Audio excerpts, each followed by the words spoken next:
sprout, leaf sprout. Ayan.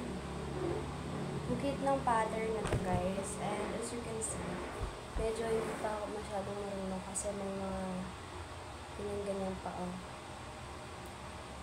Pero nabentahan ko yung isa kong kaklase, which is 25 pesos or 20 pesos na siguro to.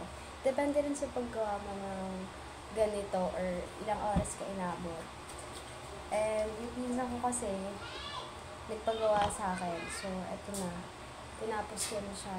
Tapos tatayin ko na lang yung dulo. I also made eto, mahaba. Tapos, eto naman maiksi. Depende.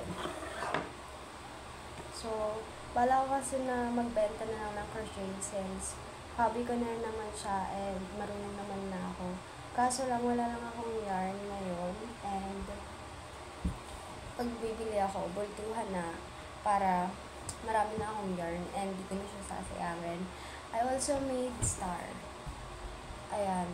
Medyo, di ko alam kung perfect ba to. Pero, hindi siya flat. Tapos yun, minsan nakaganyan siya. Okay. Basta yun. Gusto kasi super flat. Tapos ang inaano ko pa dito, gusto ko ma-perfect yung kapag walang butas. Ito kasi may butas sa gitna. Yung napanood kong tutorial, as in, super tight yung gitna niya rito. So, wala siyang butas. Ito sa akin may butas. Gusto ko mapag-aralan. Gusto ko talagang matutunan yun. Yung walang butas dito. Ano to, pwede siyang bug charm and ayun, keychain. Ito kasi, leaf sprout. Pwede to bookmark, pwede siyang yung sa charger organizer and yung sa sa headphone. Ano mo pinagkaiba ng dalawa? Headphone. Ayan. Yung sinasabi dito sa taas. Wala lang, kit lang. So, bala kong ibenta to and gumawa ng page. So, pag nakagawa na ako, ilalagay ko yung link sa baba and follow nyo. Tapos, ayun, binili ko ang gusto nyo. Marami pa akong gagawin na design and marami pa akong pag-aaralan kasi para naman, diba, iba't iba. Bala ko sana gumawa next AirPod pouch. Ilalagay ko yung picture. And medyo complicated pa siya for me kasi medyo nakakalito yung mga pattern. So, kailangan ko pa siya pag-aralan. And kapag-aralan ko na siya, pwede ko rin yung ibenta kasi meron din akong AirPod. So, gagawin ko yung sarili ko. And kapag perfect, pwede ko na siyang mabenta. Yun lang. Ito, siguro perfect naman ito. Nagpapabala kasi yung pinsan ko. So, sabi niya, bayaran niya na lang. Marami na rin ako nagawang iba't ibang crochet. Siguro papakita ko yun sa next vlog ko, yung ibang vlog ko. Wala na akong ma-content, kaya tagal ko ulit na hindi nakapag-video. Sa school kasi, bawal din mag-video, kaya hindi ako nakakapag-labas masyado ng phone or nakakapag-video.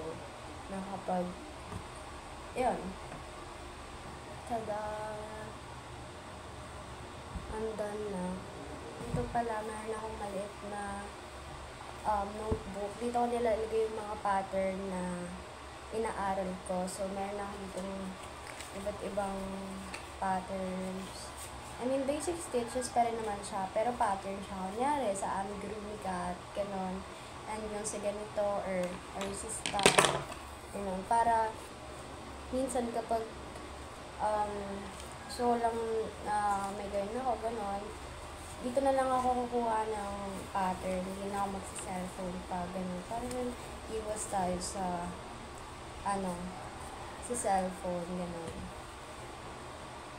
So, kung gusto niyo rin matuto na mag-crochet, meron akong mga sinusubscribe sa YouTube na pwede rin makatulong sa inyo. So, pwede kong ilagay yung YouTube channel nila, yung YouTube link nila sa baba para rin panoorin nyo rin yung mga videos nila kasi sa kanila ako natuto.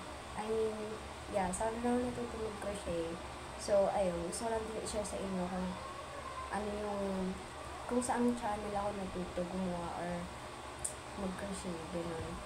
yung isang channel na pinapanood ko, meron siyang tinuturo ng mga basic stitches. So, bahala kayo kung ano yung mga pattern na gusto niyo or kung anong gawin niyo kapag maalam na kayo dun sa basic stitches, ganun.